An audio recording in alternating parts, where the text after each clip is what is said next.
Presiden Joko Widodo meminta agar penggunaan biodiesel kelapa sawit untuk campuran BBM ditingkatkan.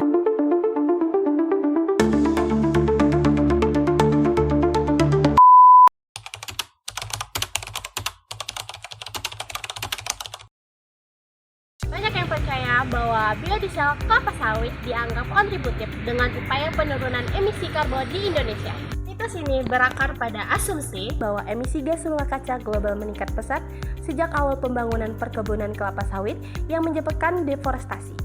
Kekhawatiran ini seringkali dijadikan alasan untuk menolak biodiesel sawit sebagai alternatif bahan bakar. Deforestasi memang menjadi perhatian dalam berbagai sektor, termasuk industri sawit. Namun, apakah ini berlaku secara menyeluruh pada bentuk ekspansi sawit? Mari kita lihat fakta-fakta berbasis data.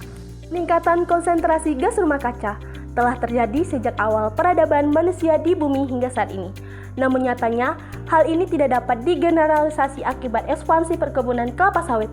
Perkebunan sawit dunia baru perkembangan setelah tahun 1900-an. Dan itu pun dengan luas yang relatif kecil. Hal ini semakin diperkuat oleh data yang menunjukkan bahwa perkebunan kelapa sawit bukanlah kontributor utama emisi global. Justru, energi fosil yang berkontribusi paling besar yaitu menyumbangkan sekitar 73,2% dari total global emisi.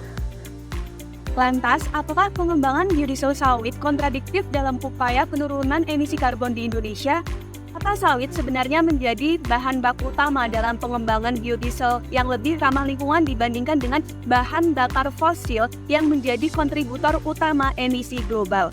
Menurut data dari Palm Oil Agribusiness Strategies Policy Institute dan artikel lainnya, emisi gas rumah kaca dari biodiesel sawit lebih rendah 40-71% atau 50-60% dibandingkan bahan bakar fosil.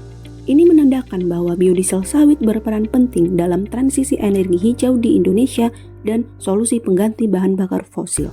Pengembangan biodiesel di Indonesia telah mengeksplorasi berbagai macam minyak nabati sebagai bahan baku biodiesel.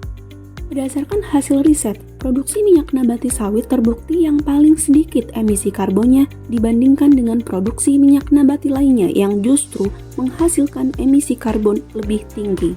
Selain itu, pemerintah Indonesia telah mengambil langkah untuk memastikan bahwa industri sawit beroperasi secara lebih berkelanjutan.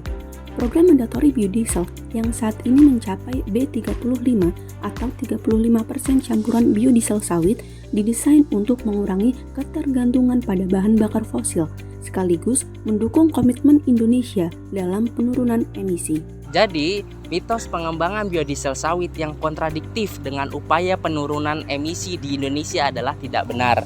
Justru biodiesel sawit adalah bahan bakar yang lebih ramah lingkungan dibandingkan dengan bahan bakar fosil, baik dari segi emisi maupun efisiensi. Dengan teknologi dan regulasi yang tepat, sawit adalah solusi bagi Indonesia untuk menghadapi krisis iklim.